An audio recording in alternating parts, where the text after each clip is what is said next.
Hickey Country 101.7. I'm Cliff. This is the Fun Country Morning Show. Lauren Rich Consulting joining me this morning. Always fascinating, always interesting to delve into the human psyche. And that's kind of what we do here every single Monday morning. Glad you're here this morning. Very few people call me fascinating. Blue on blue policing. Blue on blue policing. So what's going on? Yes. So let's talk the two different routes. There's formal blue on blue policing, which generally requires an internal affairs department, some type of bureau. In larger departments like New York City, that's going to be our main example for today. They have their own section of officers that police other officers. Mm-hmm. Their department is not at regular department headquarters. No one knows who they are. They go through special requirements, testing. They are a hand-picked, drafted, if you will, select crew for various reasons, and that has worked really well for them. It worked really well for them for over 20 years when Charles Campisi was in charge and did an excellent job in that department. But not every department has a $2 million, without salaries, by the way, budget, as they did or maybe still currently do. And so smaller departments are really left with maybe someone at the higher ups doing the internal policing or internal affairs work. But a lot of the times it just falls on the regular, average, everyday officer to police other officers. And that is a tough spot to be in. So that how do really they do it? Just by reporting what they've done? I mean, you can, but then you're labeled a rat. Right. And nobody wants to be labeled that. Well, no, of course not. Yeah, nobody wants to be a narc. So, you have to make the tough choice of, do I report what I see? Is what I see worthy of reporting? If I do that, how do I do that? Will it impact my career? What are the politics involved? And I have to say, of all of the guys I've ever seen, veterans and law enforcement combined, I've only ever had one dirty cop. And he did 20 years in the military, retired, was not a combat veteran, but did do deployments to violent conflicts around the world, and then was an officer for 10 years at a very large department in a non-Oklahoma city. He was not even in the state of Oklahoma. And he said, I got to the point where my partner and I were both taking cash, we were taking drugs, we were stealing evidence, firearms, we just weren't reporting things, and this is in like the mid-'80s to mid-'90s. And he said, I realized that I needed to leave when I walked out my door one day, and the vehicle in my driveway said to protect and serve, and I was doing neither of those things. And so for him, he was actually able to figure it out on his own. But let me say this is a very, very small percentage of police officers that would fall in the corrupt category. Okay, it is by far not the vast majority. But there's all kinds of accusations that accuse a larger section of that. All kinds of accusations that the data does not support. If you actually do research, the data does not support blue corruption, so to speak. Right. We have to wonder as a society why we tend to believe some of the negative versus try to extrapolate the positive out of a lot of situations. Well, we're guilty of that as a society, right? We are lazy beings. We really are. Instead of doing thorough research and reading and learning on our own, we're going to take what's put in front of us as if it's the gospel. And unfortunately, a lot of what is put in front of us is misinformation. And a lot of that goes back to law enforcement. Always has, probably always will.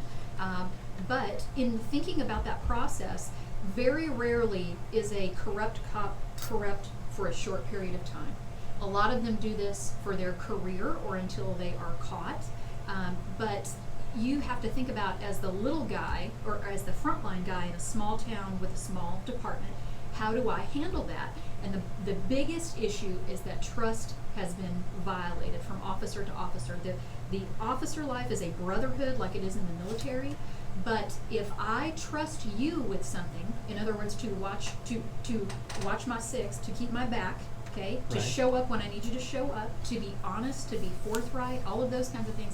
If I trust you to do that and you violate my trust, what does that say about me? What's the belief that I end up developing? The belief is I can't trust myself. If I trust you and you violate my trust, I'm at fault. Right. And that's not accurate. Misjudged. Because I misjudged. And so then we end up with the belief system of I'm incompetent, I can't trust my own thoughts, I'm not a good cop, whatever it may be.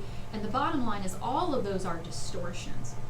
Other people's behavior does not mean that your thoughts and actions are not trustworthy. We cannot trust people enough to be honest. That's why we have departments like internal affairs. That's why we have police policing other police. That's the entire purpose. Right. Well, now, the officer you're talking about from the 80s, 90s, the one not in Oklahoma, woke up one day, read it, what'd they do? They just quit? He left. Yeah, he maybe stayed a couple more months, and he said, I just couldn't do it anymore. I realized that I was not there for the right reasons, that I was exploiting and taking advantage of citizens, the taxpayers who paid my salary, and it was time for me to leave. Now, luckily, he'd already had 20 years in the military and 10 years in law enforcement, so he was probably in his mid-50s by this point. But a lot of our officers, they have to, quote unquote, have to stay because of retirement. You know, it's ironically, it's the golden handcuffs, but I'm not going to say in salary. It's the golden handcuffs of pensions and benefits in the long run. Right. So if you're 15 years in and you feel like morally it's not the right job for you, you feel like you're stuck there because how do I leave? How do I leave something that I put 15 years of my life into? So how do you handle that, though? Well, part of it is... Especially they work in, on TV, they always work in pairs. This is my partner. This is my partner. One does something... You may have to report. That's got to be one of the toughest things in the world, right? I would think so. One of the things is you have to weigh how reportable is it, and it's no less an unethical offense to, to take a free cup of coffee, so to speak, than it is to take drugs from the locker room, right? I mean, stealing is stealing. Right. It doesn't matter what it really is or who gave it to you or how they gave it to you, and especially if the public is giving it to you with an expectation of something in exchange. I believe the word for that is bribery. And so you have to really think about what can I do to pick and choose my battles? How do I approach leadership? Is it even worth it? And unfortunately, a lot of them are stuck in that blue wall of silence where they just don't say anything to anybody. But the biggest problem with that is that when good cops stay silent, it allows corruption to grow. So how do you handle that mentally, though? Mentally, my suggestion is you go talk to somebody who is outside the department, somebody who is not related to the department in any way, shape, or form. Somebody like me who doesn't have anything to do with them, doesn't have any family that works there, doesn't have any ties, maybe isn't even a local, so to speak. And those people are out there, and you can go and you can talk and you can figure it out. And charting is vague enough that it will never come back to hurt you. Right. But again, the problem is still mental health and stigma. So we have to overcome a couple of things and realize that in order to keep your career, in order to get to that pension, and to not lose your mind in the process, you may need to go talk to somebody. Right. Because when I know that I can't trust you and I have to go out with you every single day. Or even if they just constantly are working, like in smaller departments, you don't periodic. always have a partner, but it might be Right. somebody that's a workmate that you know of things they're doing. Yes. You still have to face them in the locker room. And there are formal violations of policy, and then there are just ethical violations of policy, i.e. affairs with someone else's wife. And so once that trust is destroyed, good luck getting it back. That's a challenge. Yeah, it's got to take it to a whole new level. It does, absolutely. Because that's making it personal at that point. It is. I mean, if it's you see very if personal. you see a fellow officer doing something, maybe to someone else, getting something they shouldn't, or maybe taking advantage of a situation, versus going for the wife or the husband, that means war. Yeah. And the ACLU, on the other side of that coin, there have been arguments that this is unnecessary, that we don't need to police the police. But the bottom line is that police are still human beings, just like you and me. They still make bad decisions on occasion. Okay? It's not like they're any different. Beings, yeah. They are. They're human. They just happen to wear a uniform and a badge. And so if we look at it from that standpoint of everyone is human and people make mistakes, then yes, we do need internal affairs and we need blue on blue policing. And you're the perfect person to talk to. Absolutely. I like to think so.